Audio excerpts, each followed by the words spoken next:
କାଙ୍କଡ ଏଡା ସବୁ ନଷ୍ଟ ହେଇଯାଉଛି ଆଉ। ହଁ ମାଲ ପାଣି ନେଇଯାଉଛି।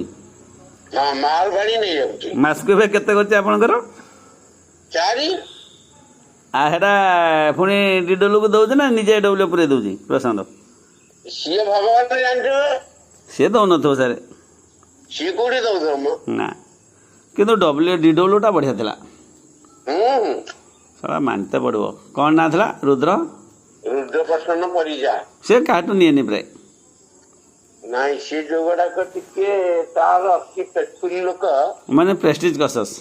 ହଁ ଆଉ ଇଏ ପ୍ରଶାନ୍ତ କୁମାର ସାହୁ ଇଏ ଶଳା ଛାଡ ଦରିଦ୍ର ଭଳିଆ ଏଇଟା। ତାହେଲେ ଆପଣଙ୍କର ରିପେୟାର ମେଣ୍ଟେନାନ୍ସ ଉପରେ କେତେ ସାର୍ ଦେଲେଣି ଅନ୍ୟ ସ୍କୁଲ? ଅନ୍ୟ ସ୍କୁଲ ମୁଁ ଗୁଡେ ଖର୍ଚ୍ଚ କରିନାହାନ୍ତି ପଇସା। 15-20 ହଜାର ଲେଖା ଖର୍ଚ୍ଚ କରିଛନ୍ତି। କ'ଣ ଡରିକିରି? ମୁଁ ପୁରା ସ୍କୁଲ ଟାକୁ ନୂଆ କଲର କରିଦେଲି। ହଁ ବୁଝିଲେ କି? ହଁ ହଁ। ଆଉ ଯାହା ଯୋଉଠି ରିପେୟାର ଥିଲା ଆଉ ଟଙ୍କା 50,000 ଅଛି ଯେ ସିଏ କହୁଛି ମୁଁ ଏଠୁ 30 ନେବି। 30,000 ଡାଇରେକ୍ଟ କହୁଛି? କହୁଛି 30,000 ଦିଅ। କହିଲି ସିଏ କହିଲେ ଏଇ ଯୋଉ କାଜୁଆଲ ଡ୍ରେସ ତମେ କେତେ ଯାଏ ଦଉଛ? ମୁଁ କହିଲି 20। ନା ତମର ସେତେବେଳେ ଆଇଥିଲା 1,00,000 ବୋଲି ତମେ କହୁଥିଲ 20। ବର୍ତ୍ତମାନ 1.5 ଲକ୍ଷ ହେଇଛି ମାନେ 30 ଦବ ନା ଆଉ। ଆଚ୍ଛା କାଜୁଆଲ ଡ୍ରେସ୍ ପାଇଁ ଆସିଲାନି କି ହଷ୍ଟେଲର? ନାଇଁ ନା ଆମର ଆସିନି। ହାଇସ୍କୁଲ ଗୁଡା କହୁଛନ୍ତି ଦେଇଛି ନା ଆମ ଇଏରେ ଦେଇନାହାନ୍ତି କାହିଁ। ଆମକୁ ବି ତ ଦେଇନାହାନ୍ତି। ନା ମାସ ଏଜୁକେସନକୁ ଦେଇନାହାନ୍ତି। ଗଲା ବର୍ଷ ତ ଆସିନି। ନାଇଁ ତ ଏଇ ଦେବନି। ଆଉ ଦବନି ବୋଧେ ସରକାର। ନାଇଁ ଏଇଟା ଗଲା ଛାଡ଼ନ୍ତୁ। ସିଏ 25 ବର୍ଷ ସରକାର ଇଆଡ଼ୁ ସିଆଡ଼ୁ କରୁଥିଲା ଆଉ। ତାହେଲେ 30 ଦେବା ସମ୍ଭବ? 30,000 ଆଜ୍ଞା ଲକ୍ଷରେ 30,000 ଆପଣ କ'ଣ କରିବେ? ଧାନ ବିକିବେ?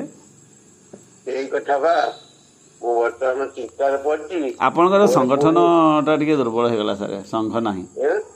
ସଂଘ ନଥିବାର ଏଇ ଅବସ୍ଥା ହେଉଛି। ସଂଘ ଥିଲେ ସାରା ଅଫିସର ମାନେ ଉଁଚୁ ହେବେନି। ସଂଘ ଦୁର୍ବଳ ହେଇଗଲା। ସଂଘ ଦୁର୍ବଳ। ଏଇଥିରେ ଆମ ସଂଘଟା ସାରା ବେଛା ବୁଝିଆ ସଂଘଟା। ନାଇଁ ସଂଘ ନାହିଁ। ଏତେ ନେବାରେ ଗୋଟେ ସୀମା ଅଛି ନା ଆଉ। ଲକ୍ଷରେ ଆଜ୍ଞା 10,000 କି 15,000 କହିଲା ଦୋସରା କଥା। ନାଇଁ ଲକ୍ଷରେ 5 ଅଧିକ ନାହିଁ। ଲକ୍ଷରେ 5,000 ନେବ। ଲକ୍ଷରେ 30 ନେଲେ ସେ କେତେ ଖର୍ଚ୍ଚ କରିବ, କେତେ ଖାଇବ, କେତେ ଧାନ ଦେବ, ଅଫିସିଆଲି କେତେ ଅଡିଟି। ସେତେ କଥା। ମାନେ ହଷ୍ଟେଲ ପଇସା ମାସକୁ ନେବ 4,000 ସମସ୍ତଙ୍କଠୁ। ଆଉ କାନ୍ତୁଲୁ ନଉଥିବ ଗୋଟେ ସେତିକି ଅଧିକା ନଉଥିବ। ନା ଏତେ ପିଲା କେମିତି ସାର୍ ସେତିକି ହେବ? ତାଙ୍କର ଏତେ ଟ୍ରାଞ୍ଜାକ୍ସନ୍। ତାଙ୍କର ଅଧିକା ନଉଥିବ।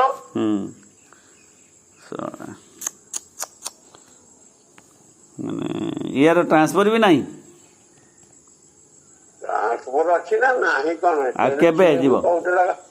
ମୋର ଆଉ ବର୍ଷେ ସାରେ ବୁଝିଲେ କି? ତେଣୁ ସିଏ ବି କହୁଥିଲା କ'ଣ ଆମେ କି ଆଉ ରହିବୁ କହୁଛି ସଦାବେଳେ। ଅବଶ୍ୟ ତାକୁ କ'ଣ ଭିଡିଓ ଗୁଡାକ ଡାହାଣ ହାତ କରି ରଖିଯାନ୍ତି। ଏଇଟା ଟିକେ ଆକ୍ଟିଭ ଲୋକଟା। ମାନେ ଖାଉଛୁ ଅଫିସିଆଲି କାମ କରୁଛି ଖାଉଛି ଆଉ। ତେଣୁ ସବୁଥିରେ ମ୍ୟାନେଜମେଣ୍ଟ ଏଟାକୁ ଦଉଛନ୍ତି ନା ଆଉ। ହେଲେ ବି ତ 3 ବର୍ଷ ହେଇଯାଇଥିବ। 3 ବର୍ଷ ହେଇଯାଇଥିବ। ତେଣୁ ଏମଏଲଏ ଫେମଏଲଏ ବି ହାତରେ। ଏମଏଲଏ ହାତରେ ମାନେ ସେଟା ଗୋଟେ କାରଣ ଅଛି ଆଉ କ'ଣ?